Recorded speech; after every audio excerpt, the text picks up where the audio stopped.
Hi అండి. Welcome to Sriveni vlogs. నేను మీ వేణులని. మనం ఎప్పుడు మనకి ఇడ్లీకి, దోసకి ఎప్పుడు చట్నీలు కానీ, గ్రీన్ చట్నీ, రెడ్ చట్నీ, పల్లి చట్నీ చేసుకుంటాం కదా! సో, తమిళనాడులో ఏంటంటే వడకరి అని ఒక డిష్ ఉంటది. Side dish. సో, ఇప్పుడు మనం అది చేసుకుంటామనమాట. దానికోసమని నేను శనగపప్పుని నేను సాయంత్రం చేసుకుంటున్నా కాబట్టి నేను పొద్దున్న నానబెట్టుకున్నాను. దాంతో పాటు ఒక ఎండు మిరపకాయ నానబెట్టుకోండి కొన్ని. ఒక స్పైస్ లెవెల్స్ తగ్గట్టు నానబెట్టుకోండి. ఇప్పుడు మిక్సీ జార్‌లో ఎండు మిరపకాయలు, కొన్ని శనగపప్పు ఏసి కచ్చా పచ్చగా ఎక్కువ వాటర్ పోయొద్దు దీనికసలు. కచ్చా పచ్చాగా మీరు గ్రైండ్ చేసుకోండి. దాంతో పాటు కొంచెం ఒక హాఫ్ టీ స్పూన్ సోంపేసుకోండి దీంట్లోనే శనగపప్పులో. ఇప్పుడు మనం మిక్సీ కొట్టుకుందాం. కచ్చా పచ్చాగా మిక్సీ కొట్టుకుందాం. వాటర్ అసలు పోయకండి. గట్టిగా అనిపిస్తే కొంచెం వాటర్ చిలకరించుకోండి. మనం మిక్సీ కొట్టుకున్నాం కదా! ఇట్లా కచ్చా పచ్చాగా అక్కడక్కడ మనకు పలుకులు తగలాలి ఇక్కడ. కొంచెం బద్దల్లాగా ఇట్లా ఉంచుకోండి. మొత్తం పేస్ట్ చేయకండి. ఇట్లా ఉంటే చాలు మనకి. ఇట్లా వచ్చి మనం ఇట్లా ఫ్రై చేసుకున్నట్టు ఇట్లా ఉండాలి. ఇప్పుడు మనం దీనికి సరిపడా ఉప్పు వేసుకుందాం.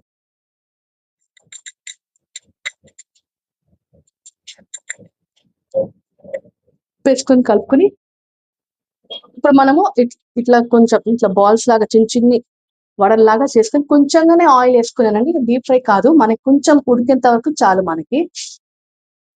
డీప్ ఫ్రై లాగా ఫ్రై అవ్వాల్సిన అవసరం లేదు. మనం దీన్ని మళ్ళీ ఉడికిస్తాం కదా! షేప్ వేసే రౌండ్ అయినా పర్వాలేదు. మీ ఇష్టం ఎట్లైనా వేసుకోవచ్చు. ఇప్పుడు చూడండి ఇట్లా స్లైట్‌గా ఇట్లా మనకి ఇట్లా వేగుంటే చాలు మనకి. ఇప్పుడు ఈ టైంలో మనం తీసేసుకోవచ్చు. అలానే మనకి ఎన్ని వడాస్ కావాలంటే అన్ని వడాస్. ఎందుకంటే మళ్ళా దీన్ని మనం కర్రీలో ఉడికిస్తాం వాటర్‌లో ఏసి. నెక్స్ట్ బ్యాచ్ అట్లనే సేమ్.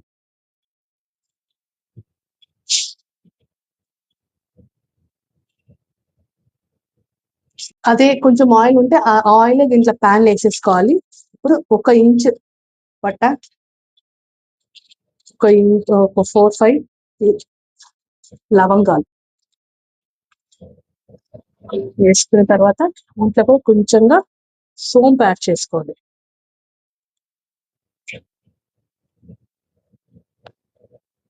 సోంపు ఎక్స్ట్రా అరోమా వస్తదనమాట. సో, దీంట్లో మనం ఆనియన్స్ వేసేసుకోవాలి.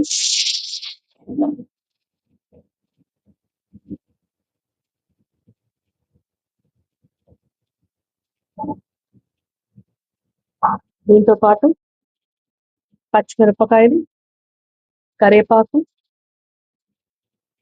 వేసేసుకోండి. మనకి స్పైస్ లెవెల్స్ తగినట్టు మీరు పచ్చిమిరపకాయలు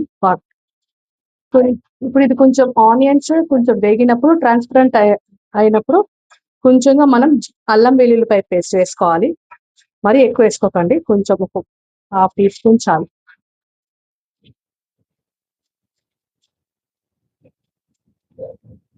దాని తర్వాత హాఫ్ టీ స్పూన్ పసుపు వేసుకోండి. చాలు. ఇప్పుడు మనం గ్రేవీకి సరిపోయేట్టు సాల్ట్ వేసుకుందాము. 1½ టీ స్పూన్ వేసుకుందాం ఫస్ట్. తర్వాత మనం టేస్ట్ చూసుకొని మనం వేసుకోవచ్చు. తర్వాత కారం పౌడర్ నేను ఒక 1½ వేసుకుంటున్నా. మీ స్పైస్ లెవెల్స్ తగ్గించి చూసుకొని వేసుకోండి. ఇప్పుడు కొంచెం మీరు బాగా కొంచెం కలుపుకోవాలి. సిమ్‌లోనే ఉంచండి. లేకపోతే మాడిపోతది. ఇప్పుడు ఈ ఫుల్ చెంబుతోటి వాటర్ తీసుకుంటున్నాను. ఇప్పుడు ఇట్లా నీళ్ళు మరిగినప్పుడు కొంచెం సిమ్‌లో పెట్టేసుకొని మనం చేసి పెట్టుకున్న వడలన్నీ వేసేసుకోవాలి. మెల్లగా వేసుకోండి. లేకపోతే నీళ్ళన్నీ మన మూతుల మీద పడతాయి. ఇది చాలా బాగుంటదండి కర్రీ ఇది. దీంట్లో మనం ఉప్పు, కారం, స్పైస్ లెవెల్స్ కొంచెం మీరు టేస్ట్ చూసుకొని మీరు వేసుకోండి. ఇది కొంచెం ఈ వడలు అనేటివి ఉడకాలి కొంచెం. ఆ తర్వాత దీంట్లో మనం టమాటాలు కూడా వేసుకోవచ్చు. ఉల్లిపాయలు వేసుకున్నప్పుడు టమాటాలు కూడా మగ్గించుకోవచ్చు. నేను వేయలేదు టమాటాలు వేయలేదు. మీకు కావాలంటే వేసుకోవచ్చు. మనం కొంచెంగా ఇట్లా శనగపప్పు తీసి పెట్టుకుని దాన్ని ఫైన్ పేస్ట్ లాగా చేసుకోవాలి. ఈ పేస్ట్ నేను ఇంట్లో వేసేస్తున్నాను. సిమ్లో పెట్టుకుని ఇంట్లో వేసేస్తే ఇది కొంచెం తిక్కుగా అయిపోతుంది అనమాట మనకి. ఫస్ట్ మీరు కొంచెంగా చేసుకోండి,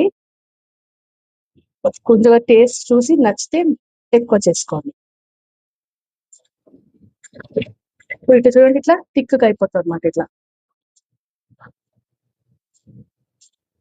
చూడండి ఎంత తిక్కుగా అయిపోయిందో. ఈ టైంలో మనం టేస్ట్ చూసుకోండి, మీరు టేస్ట్ చూసుకొని సాల్ట్ అవన్నీ వేసుకోండి.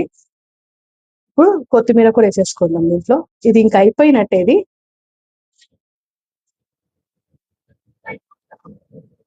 వేసుకొని కొంచెం స్లైట్ గా తిప్పేసుకోవాలి. పక్కన ఇడ్లీ కూడా పెట్టేసుకున్నా నేను. ఆ ఇడ్లీ కూడా అయిపోయినాక టేస్ట్ చూసి చెప్తాం. చాలా యమ్మీగా బాగుంటది ఇది. ఇదిగోండి వేడి వేడిగా వడకరి అయిపోయింది. ఇవి జొన్న ఇడ్లీ అంటే జొన్న ఇడ్లీలో వేసుకున్నాము వేడి వేడిగా. ఒకసారి మీరు ట్రై చేసి చూడండి, బాగుంటది. చట్నీ కంటే కూడా ఇది బాగుంటది, ట్రై చేసి చూడండి. జొన్న ఇడ్లీ తోటి ఇట్లా ముంచుకుని వేడి వేడిగా ఉంది, చాలా బాగుందండి. చాలా బాగుంది, టేస్టీగా ఉంది. మీరు ఇంట్లో చేసి ట్రై చేసి తిని చూసి నాకు కమెంట్ సెక్షన్ లో ఎలా ఉందో చెప్పండి.